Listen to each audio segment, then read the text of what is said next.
Now, I'm going to be completely honest with you. I didn't like this movie at first. It's a slow opening, and I'm not wrong. There's nothing wrong with slow-paced films, but it just kind of started playing out like a film that I'd seen before, where a guy meets a guy, and then, just some light conflict, and then the movie's over. But then the second half kicks in, and this movie completely just transcends everything that came before it. It is a plot-heavy, melodramatic masterpiece. No Night is Too Long is an English film. I believe it was made for TV, and it is very, very plot-heavy. I think the real star of this movie is the screenplay. Now, there's no way you're gonna guess what happens in this film. It's just absolutely insane. Basically, without giving anything away, on the surface, the film is about a man who is with a woman at the beginning of the film, and then he sees a guy looking at him in a building through a window, and then he becomes obsessed with this guy, and he kind of tracks him down, and the two start a love affair.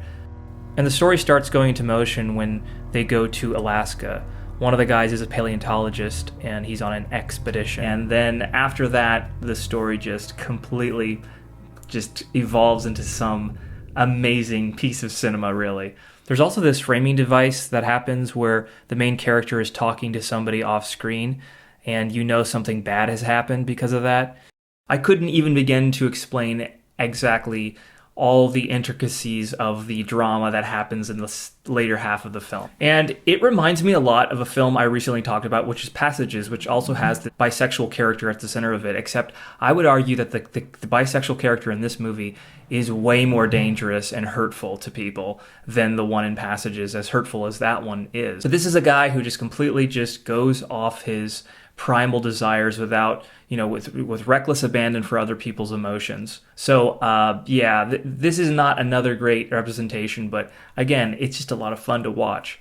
Also, the relationship that he's in with his boyfriend also is really toxic. The guy has his own set of problems, and that just further complicates things later in the film. The boyfriend character is really violent, and the movie does get very melodramatic, and it's because it was made for TV maybe, and those made for TV movies have those moments where you kind of feel like that wouldn't really happen in real life, but it's just really fun to watch, and it's fun to see how the screenplay just navigates all these twists, which you can't really see coming. I mean, I'm not the most clairvoyant when it comes to guessing somebody's plot, but I feel like this, even for somebody who would be in tune with how movies usually play out, would be surprised at some of the twists and turns that happen in this film. The movie completely won me over from what originally it was playing out to be, and I love movies that do that.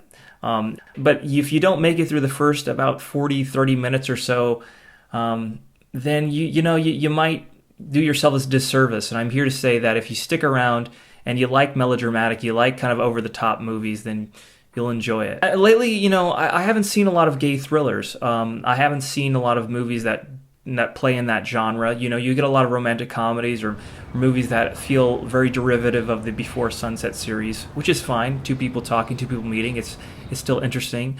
But when you throw in something really genre-heavy like this, it's just a lot of fun. I feel like this movie is the amalgam of a lot of other movies. I already mentioned Passages, but it's also something like a little bit of Cape Fear, a dash of Insomnia, and really kind of Hitchcock in a way, kind of like Vertigo. I mean, there's a very strong, heavy score orchestra, traditional throughout. It evokes a lot of those older Hollywood movies when a lot of those older Hollywood movies have a lot of plot. Some like it rough. It was at this moment I realized he was behind everything, and I knew what I had to do. Some like it rough. It feels like the story's really dense with complexities, and sometimes, like I said, melodramatic. But this is based off a book, but I think they did a great job translating that into screenplay format. And the film is just, once it starts going, it starts firing on all cylinders. It never lets go, and it keeps going until the very, very last scene, which I think is a good way to end it. I see no other way that they could have ended this but with another suspenseful moment. But give this movie a shot if you want something different from the traditional romantic comedy and you want some kind of genre fare. I don't know, it's one of those movies I just saw on the streaming site and I decided to give it a chance, and I'm glad that I stuck around. Yes, it took me some effort to watch. It's just a lot of fun, and I think I definitely going to be thinking about this I still have been thinking about it even after I've seen it